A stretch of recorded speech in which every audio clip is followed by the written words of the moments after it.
Hello friends, today we will have part 2 of the course on software project management.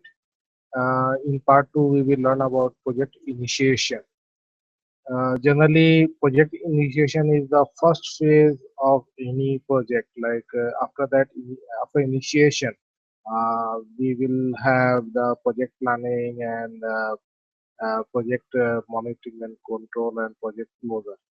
So in the project initiation, there are many things which are done on a project. So let us understand all those tasks. So software projects are initiated in the same manner as any other type of projects. So software projects have the same kind of initiation like other kind of projects like civil projects or electrical projects or just any kind of projects. Uh, a project charter is made by the top management of the organization for starting a software project. So the top management first of all creates a project charter for the project during the project initiation. Project charter basically defines the purpose for starting the project. So it is the purpose of the project, what needs to be achieved by starting this project. The top management defines this aspect for the project during project initiation. Then a detailed project scope is developed to define boundaries of the project. So project scope is very important because the project scope will define how many project tasks need to be done, what should be the parts. Like if you are developing a software product, then what parts of the software product will be developed in the project. So scope is very important because it will give you all the things like the effort required, and then from the effort required, you will find out how many people will be needed, and then what will be the time duration for the project. So the scope will include what functionalities are needed in the software product to be developed. It will also define level of quality needed in the software product. So quality is also defines the scope of a project because if you need to develop a very high quality software product, uh, then definitely the time required will be much more. On the other hand, if the quality is not of utmost importance, then the product can be developed very quickly. For example, suppose you are building a software product for children, for some game which is to be developed for children. So in here, the quality may not be of very high level, and so the product can be developed very quickly. On the other hand, suppose you want to develop a software product for say military. So in military, you need to be very careful because the quality should be of very high standards, and in that case, definitely it will take a lot more time to develop a software product for the military. So quality also influences the project scope. An initial budget is estimated for the project. As per the estimate, a budget is sanctioned for the project. So you need to find out the budget. It may not be exact figure, but it could be a ballpark figure so that the budget can be sanctioned by the top management. So it could be just a rough budget based on the rough effort estimate and the rough project schedule. The budget includes costs to cover for salaries of people who will work on the software project, purchase of hardware, services, travel cost, management cost, etc. So the cost, the major part of the cost for a software project is the salaries for the people who will be working on the on building the software product, And then the other cost could be purchase of hardware, purchase of some services like internet services or some training services, etc. And then some travel for the project people, and then some management cost. So these are the cost components for a project. So uh, some estimation is needed to get the budget figure for the project. Project costs are directly related to size of the project. How much effort is needed to build the software product is the most crucial aspect for the software cost, for the project cost. The effort estimate will determine labor cost for the project. So the labor cost is the most important part of any software project, because the software professionals salaries are high, and there will be a lot of software professionals working on the project. So the labor cost is the most is uh, it is the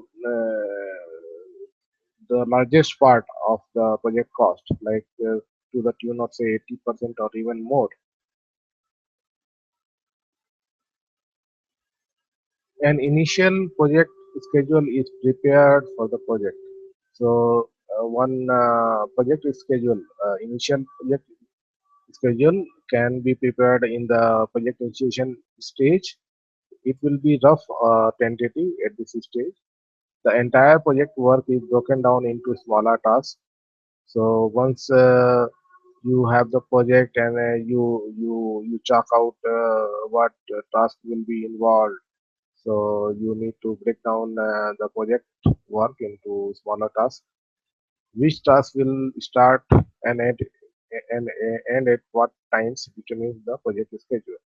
So uh, you need to find out the start times and end times of each of these project tasks, and then you can find out the overall project schedule, like the starting date of the first task and the end date of the last task will give you the project schedule.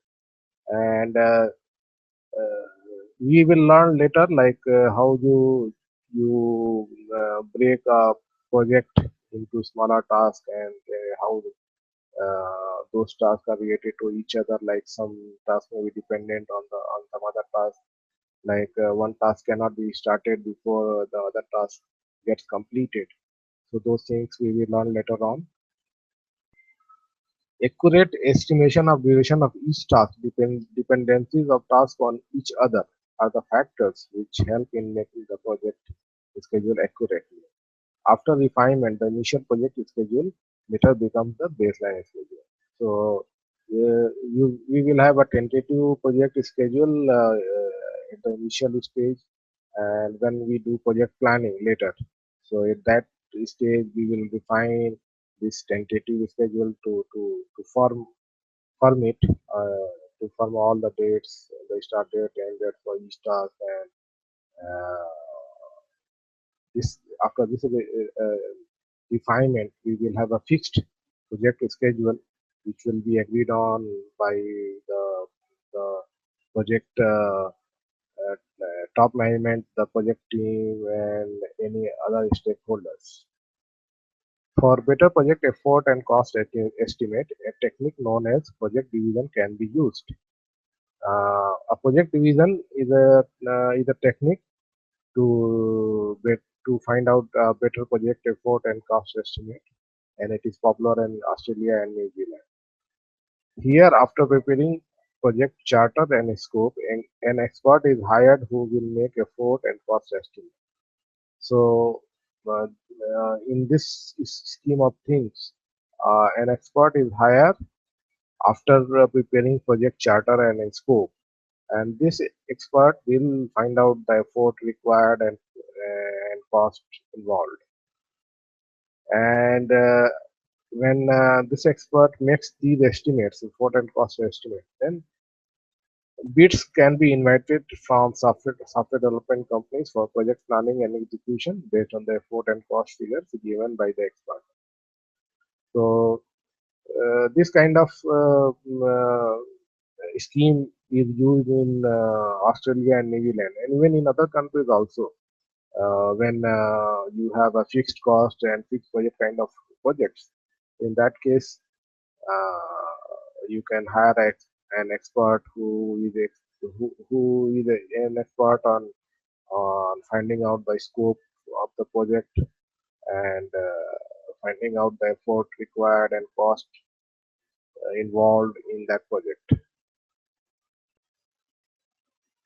Now, for here is an example for a software project where you can break down the software product which you are building into different features like feature number one, feature number two, feature number three.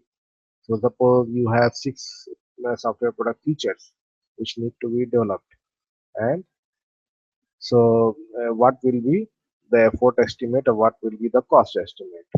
So suppose each of these features uh, requires say say 10 say say you have 10 people, and all these 10 people will be working in the building the features, and each feature say takes 1 month, so that means 10 months for developing 10 man months because there are 10 people and 1 month, so 10 man months required for say feature one.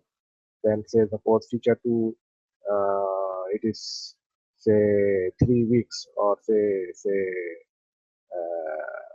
21 days, so it will be 21 man months. Then for feature three, so after you make this estimate, then you can add up all of them to find out the total project effort required. So suppose here it is coming say 56 man months, and then from there you can find out the cost estimate, like say for every salary for a software professional working on this project is say $4,000 per month, and we have 56 man months. So you multiply and you will find out the labor cost for this project, and then you can add other costs like suppose the labor cost is 80%, so remaining 20% cost will be incurred on say management, travel, purchasing some services, etc. So you will find out the total project cost, and then you can also create a project plan, the tentative initial project plan based on what you gathered. So it can include the project schedule and then the initial project cost, then communication plan you can create, then resource planning you can do, like which people will be required at what time during the project for how long. Then you can develop the quality plan, then you can develop the tool plan, what tools will be needed for this project, and then you can create a risk plan, you can to mitigate any risk on the project, and then you can make a graph out of this tentative project schedule.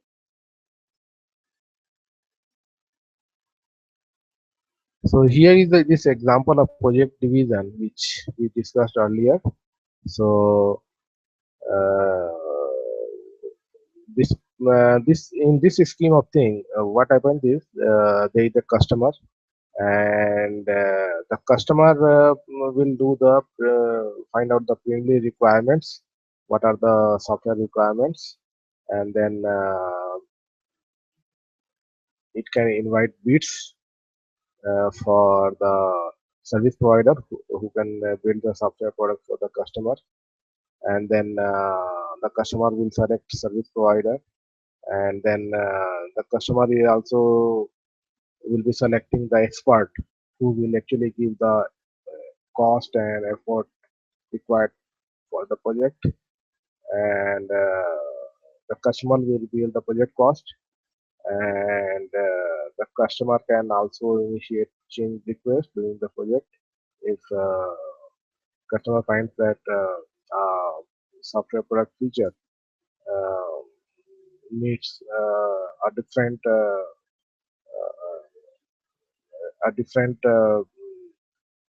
feature instead of what was given to the service provider. And the role of the expert is to calculate project size and also revise project size if there are some changes from the customer. And the role of service provider in such a scenario is to reply to bids for the project, and they will calculate productivity for their own team. Then they will calculate schedule for the project. They will make a project team. They will build software. They can adjust the project schedule. They can adjust the project team size, and finally they will hand over the software product after development.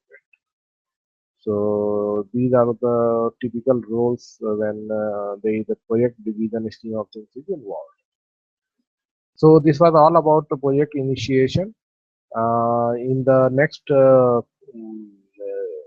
lecture, we will see a effort and cost estimate. So thanks for your time, and bye for now.